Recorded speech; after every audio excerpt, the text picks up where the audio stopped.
and one of our famous shows, Law and Order SUV, and it had these young girls cutting school, not college girls, high school girl cutting school, and as they're cutting school, they're drinking and smoking, they're at this party, and next thing you know, as they're drinking, the girls start taking off their clothes.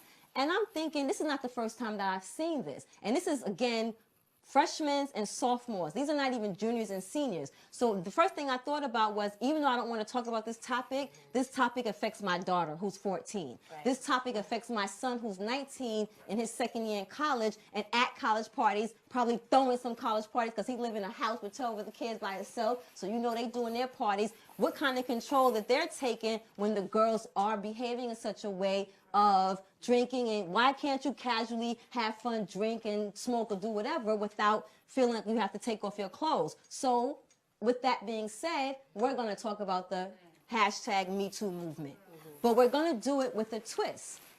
So when we were talking about the Me Too movement, I was raped at 15, and I don't take anything away or justify the boy who raped me at 15, but I also cut school. Now, again, not justifying, but I was somewhere I wasn't supposed to be.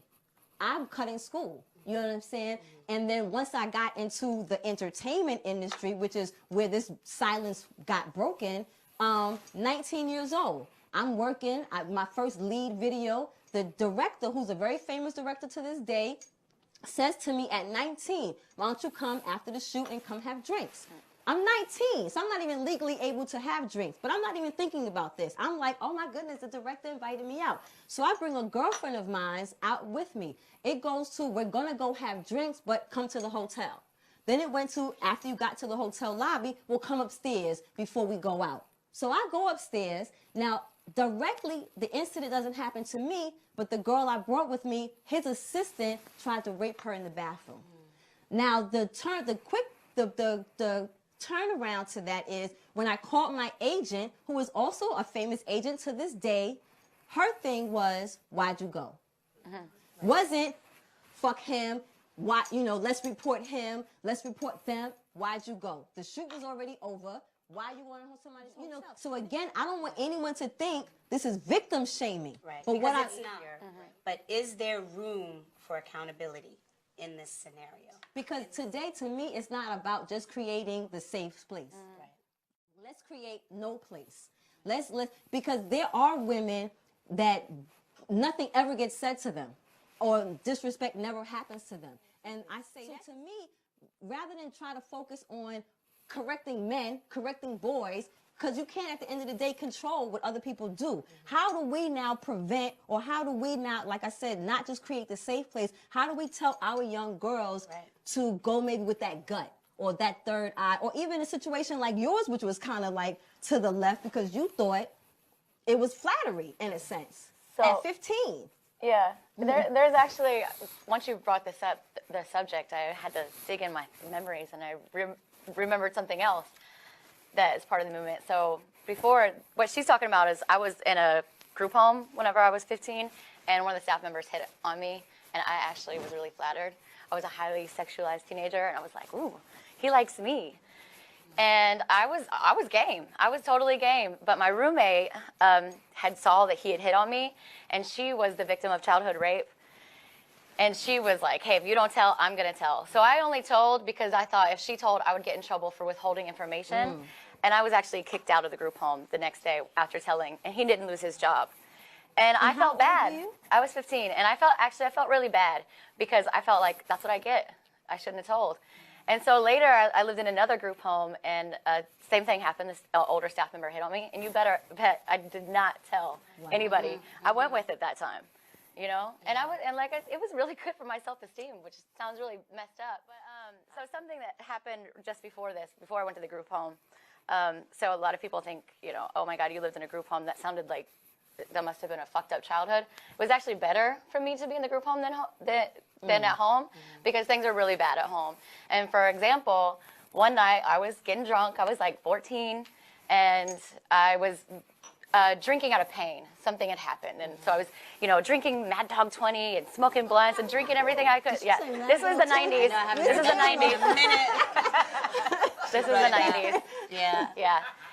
And so I hesitate to say that I was raped because I feel like I'm the one that drank. And so, yeah, and not just by one person, but more than one. And this will be in my book if anybody wants to get the explicit details. I think my husband knows about this already. So anyway, it was really embarrassing for me because I felt like I brought that onto myself and I never called it rape. And now later when I wrote it and I was going through workshops, people got really pissed at me in the workshops, like, call it rape. You were raped, call it what it was. And I was like, I don't feel like that. I felt like I was the responsible one that put the drink, that put the blunt, that put all that stuff in my mouth. Now, I don't know, was I passed out drunk in the corner and they were doing it? Was I functioning? Did they even know that I was that fucked up? All I know is that I blacked out. You know what I mean? So how did and you your change? decisions led to that. So when the light bulb moment came on that, no, that wasn't a situation that you wanted to be in? So I think it was one of those things that I actually repressed for a while because I ended up going to a group home and so much other stuff was happening that I felt like the group home is a safer place for me because I didn't know how to conduct myself. Okay. You know what I mean? Because after that happened, I thought like, oh, I'm not shit. I'm not worth shit now. Then I started sleeping with older men if they let me stay at their house and eat their food. Right. Why? I already gave it away. Like, why not? So it means that created nothing. a cycle. It means nothing. That created a cycle. But I guess going back to, you feeling that it wasn't fully rape because you think you had some part in drawing those actions to yourself. Absolutely. And just like all of us, me too, I put myself in a predicament at 17, being where I wasn't supposed to be, doing what I wasn't supposed to do, that also too led to a sexual assault. And to this day, I often think back, like, had I not been there, had my mom known where I was, there are all these decisions that maybe I could have made in that moment, but the bottom line is it still doesn't excuse that behavior. So since it doesn't excuse that behavior, and then we eventually got that, what do, like, I just recently, and I'm struggling with this, learning how to meditate. I'm now convincing myself at 42 to listen to my gut, listen to my third. I'm now at 43 or 2, something like that.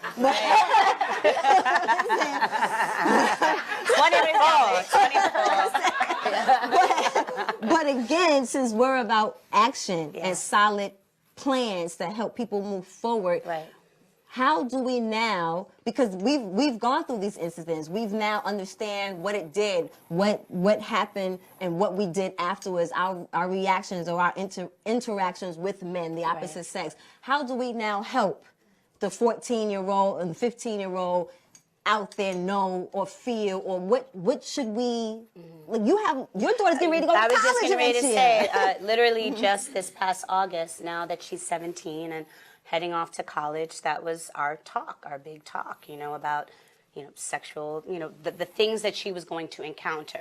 And I gave her, like, the rundown of the girl code. Like, okay. What's you that? don't leave your drink behind, no parties in hotel rooms, no bitch left behind. If you go with a friend, you guys leave together. If she leaves you, you get yourself home, no waiting around, and you don't leave anybody else.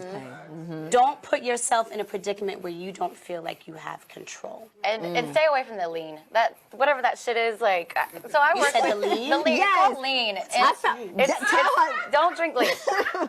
I said the same thing. So I work with youth, like you said. It's Where? 16 through 20 at Rikers Island. I work with incarcerated youth, and so we talk a lot. Yeah. And lean is a drink could have who knows. It has pills in it. It has random Cough shit medicine. in it. A bunch cough of shit. syrup and pills? It might have Xanax in it. They might put a bunch of does it Xannies put in it. pills? Sometimes Xannies, sometimes this, sometimes you don't even know what's in it. Whatever they can get their hands on. But it knocks you out.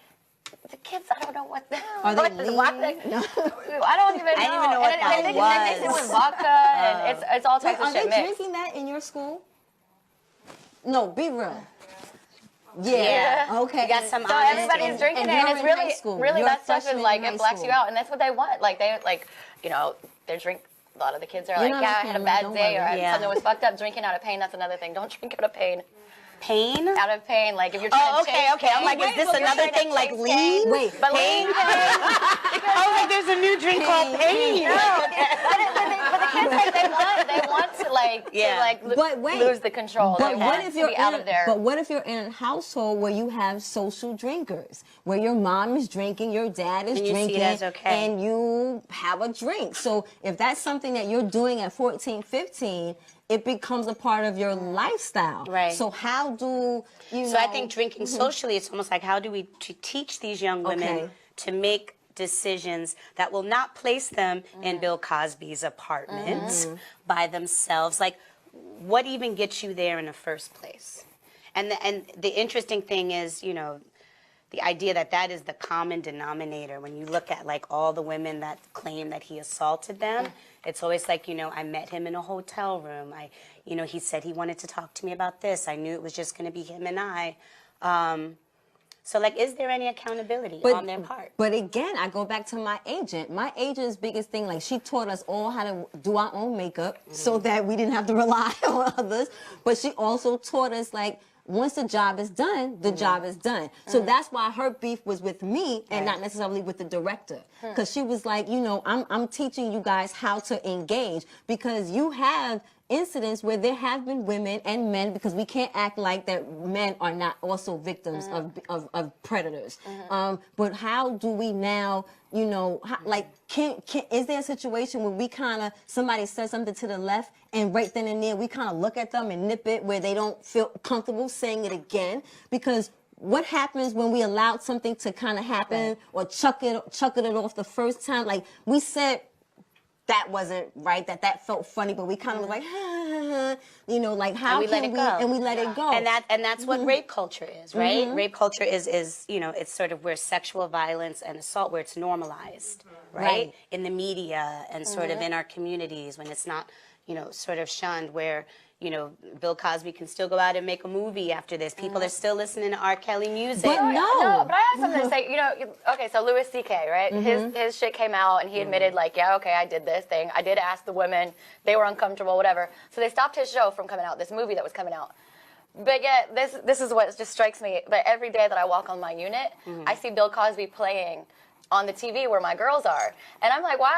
So how can we take off one and not the other? And what kind of message does that send? Was one more forgivable than the other?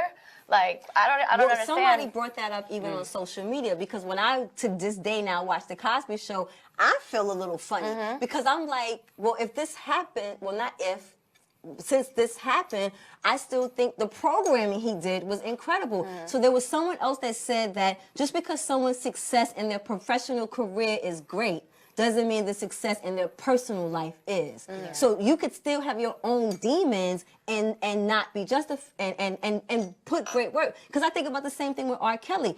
How do we still punish him for something he did 20-something years ago, but we still think about it every time we hear R. Kelly song? We still think about him pissing on a girl, but we still know that R. Kelly makes some of the fucking best music out there. So you get torn while you slide into R. Kelly, thinking like, oh, and you'd be shit. like, damn. So, Trying not to step in the name of love. And Dave Chappelle said it good, because I just watched his special, and he was like, it's like finding out chocolate ice cream, which you love, murdered people. And it's just like, you're so torn. You're like, but it's so good. Chocolate ice so cream. again, I think it's like, yes, they cut his show off. They didn't cut his show off. But again, I really got to get to a point that I don't give a fuck what men do or don't do. I don't care about if they're apologetic or they feel bad or they think they did something wrong or they didn't do something wrong. What do we now do with our clarity that, again, we could be a new messenger for our teenage girls, for your daughter who's going to college? Like, we got the checklist. So we got that. And because why we did the checklist? Because you didn't get the checklist when you left for school. No. You didn't get the checklist. I don't even know what you're talking about. The majority of us here, we live just experience, right? I didn't get the checklist. I didn't even get the checklist on life. I got carry the dime in your phone, in your pocket, to make a phone call when you out. Always have some cav money. And I got don't have sex because it's a sin. And not to have babies. And I got walk like a woman with a purpose. Like, even if you're just going across the street to the store to bread, you walk like a woman with purpose. Now, that's something Nobody will strong, fuck with but was you. that all you were told? Yeah. So, great statement, but okay. Right. And I never, like, why? You know? What does that mean? You know, like, what does it, like, her Yeah. show was called A Woman with a Purpose. But what does that mean? You know what I'm saying? So, yes, my grandmother teaches me you're a woman with a purpose, but how do I learn that as I'm a princess developing into a queen, as I'm a goddess, that I need to use that I need to know that the moon and the stars regulate how my mood is or how my body changes, or again what you said. Now, I wasn't a sexually active child, but I did engage in sex, but I also was never taught how to masturbate. So if I'm not able to please myself and I'm only looking for a man to please me, or thinking that the approval, if I sleep with him, he'll give me this, or I can get, how can I stop that? I don't want to fuck anybody unless I want to. I don't think anybody gets taught how to masturbate, though. But, Like, well, that's long conversation. It's like, I bring up the masturbation. so you're not like, you didn't miss out on any like big talk. Like, you didn't. You're good. No, but I bring that up because there's some girls who, as early as 9, Yeah. 10 years old, who's touching, who's feeling themselves, who's sexually curious, And no one's talking to them. talking to them. So because if we're looking for if we come from broken homes, or we come from two-parent homes, but the father doesn't talk, or the mother doesn't talk, it's just do this, do that, then again, how do we now, start not having a conversation, but talking to our young girls to be like, okay, this is going to happen. Right. Okay, there's no ifs, and buts. Nobody's special. Black, white, Chinese, whatever. It's going to happen. So when it happens, how do you act? Do you shrug it off, laugh it off? No, or do you say, excuse me, right then and there, at 16, at 19? No, because again, everybody is not preyed on. Predators look to who they can prey on. So how do we, and again, not victim shaming, not saying, well, you look like you was easy target, so that's why. No, it's just, because even if we get attacked or get something said, again, if I feel like the first time you say something to me and I tell you I'm going to report you, whether I get the gig or not, I'm going to report you, I feel like he's not going to do it again. Or maybe he'll think about doing it again with somebody else. Maybe he won't worry about his show getting picked up or not. You know what I'm saying? Maybe he'll be like, you know what, let's just, because even one of the shows I worked on a couple of weeks ago, we as a crew, we're working 8, 10 hours, 12 hours, 14 hours together. In conversation, sometimes somebody might say, ooh, or what. So is that inappropriate? And it can now be in this day and age, but when you're with a crew all day and y'all shitting and talking and, all that, things might come out. Right. So it's like, I think, in a sense, the accountability, as good as it is and good as the tools, there is a sense of it that there is some victim shaming in there, because it's telling us that, you know what, you shouldn't have been there, you shouldn't have been drinking, you should have been doing this. And for me, I think the Me Too movement, it really is more about male accountability than it is almost anything else. but can we actually control what other people do at the end of the day? Well, I think just, to dovetail on that, the accountability is also on the women's part for speaking up about it. And so another situation happened. I don't know why I have all these stories, but it involves alcohol again. Great. So obviously, like, great book. She's a writer. Well, like, obviously I said, like, okay, so I drank so much, that's how I blacked out this one time. Well, there was a time where I went to a bar with some friends and my cousin, and I got a drink from the bar. It was my first drink of the night, and what I did was put the drink up to my mouth, and the next thing I know, it's the next day. And so I had been drugged, and I didn't know it. Like, I blacked out, but my friend that was with me realized it right away, like something was shady. I was like 22 or something, and she realized right away something was shady because I was acting crazy and like this guy who said that, oh, she wants to come with me, and she was like, no, like he wasn't even my type. So she was like, no, this is weird. She made me go home, and so when I woke up, it was literally like you blink and your eyes are open. It's the next day. I was naked in my apartment. And she had to fill me in. She was like, I know that you got drugged. And like a couple of months later, the bar that we were at actually was found out that the bartender was drugging girls. What? And the guy was acting with her, and these girls hadn't come out and told. Like, girls woke up in an alley, woke up in somebody else's house, didn't know what happened, but were too embarrassed to tell about it. And I was also embarrassed. I was like, dang, one drink? Like, I don't even know what happened. Right. Hennessy? Right. But all those nothing. girls that happened to, they shouldn't be victim shamed for being right. at that bar. Well, and nobody wanting came to out until enjoy he a was, drink. Right. Exactly. And that's what they thought. Like, maybe they had more to drink, and they thought, oh, this is my fault. Like, I ended up in an alley. Yeah. And until they were busted, then people felt comfortable. Like, oh, okay, it wasn't my fault. Now we can talk about it. And I think we have to say, okay, we need to talk about it. Something like that happens, and stuff like that happens in New York.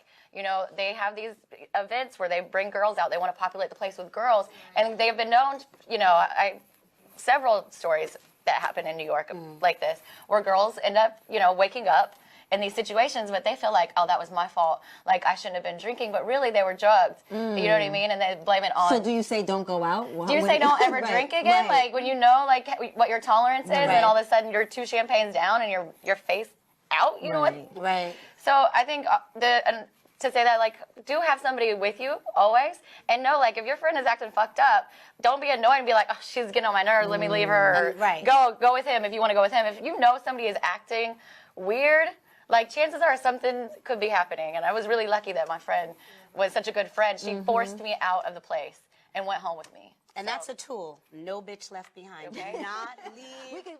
Part of the accountability part that is a touchier subject is, you know, if we're adults, women, teenagers, yeah, there are predicaments we put ourselves into, decisions we make. But what if you're a child?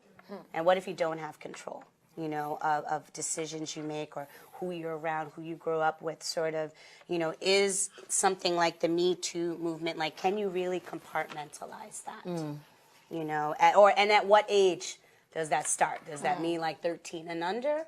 You know, or is it by circumstance? Like, I think the earlier the better, because just like we said with your whole sexual awareness, you can be as early as 9, 10 years old, feeling yourself, being aware that you feel a kind of way about something. So when you are getting certain things addressed to you, instead of feeling flattered by it, knowing that that's inappropriate.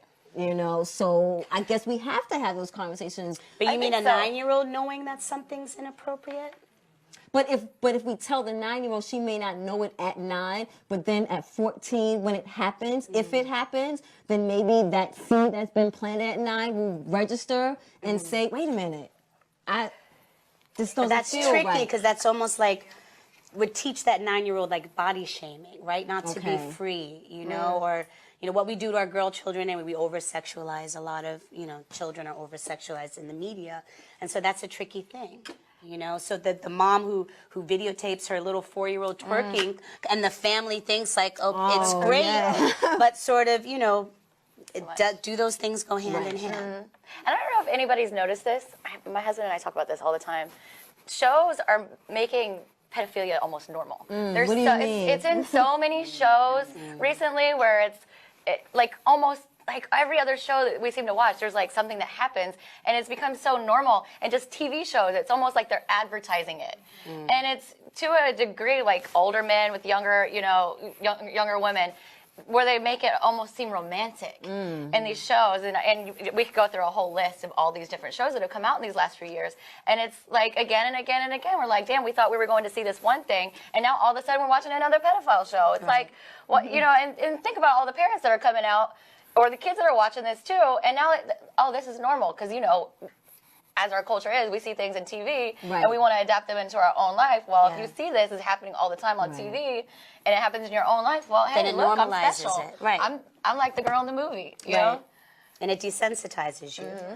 Okay, but it can also, if you have like, okay, let's say I'm watching television with Isha, and I may be watching a show where some people may feel is inappropriate. Let's say like Mary Jane, or even let's say She's Gotta Have It that just came out. So here you have, is she too young to be watching this show, or is she too young to watch and not have the conversation of, well, yes, we as women act this way, or we can act this way, or in our journey of finding ourselves, we may do certain things like this. So it's more of a clarity in using the TV that she's watching instead of taking it away from her that she may watch on her own anyway without me. Right. So take the opportunity to talk. I think that's a good opportunity and help them unpack what they're seeing and help process, what they're seeing. Like, what did you think about that? Is that something, what would you do if you were in that situation? Just to like pick their brains and see what they're thinking. So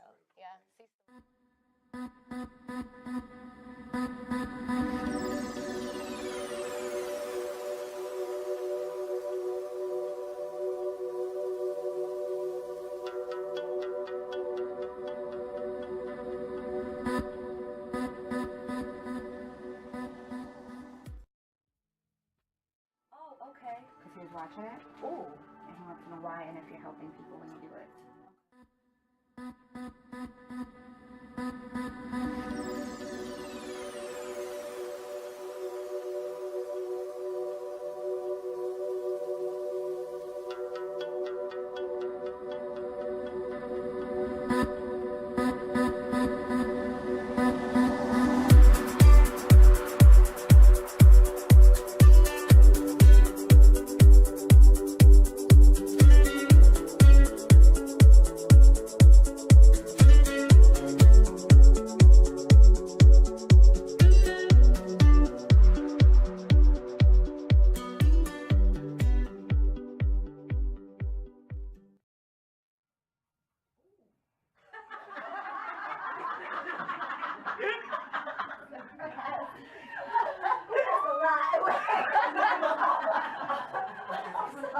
And welcome.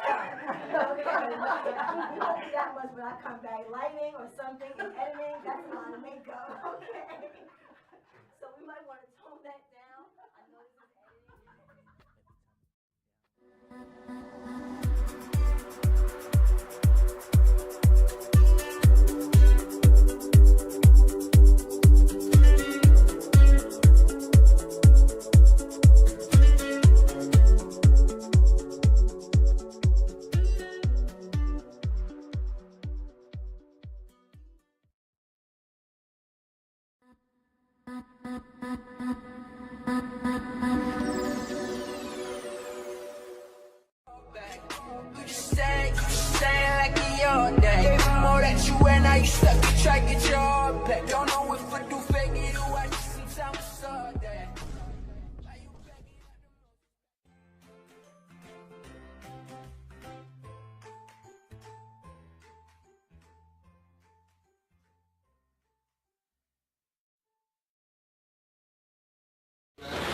What's up, man?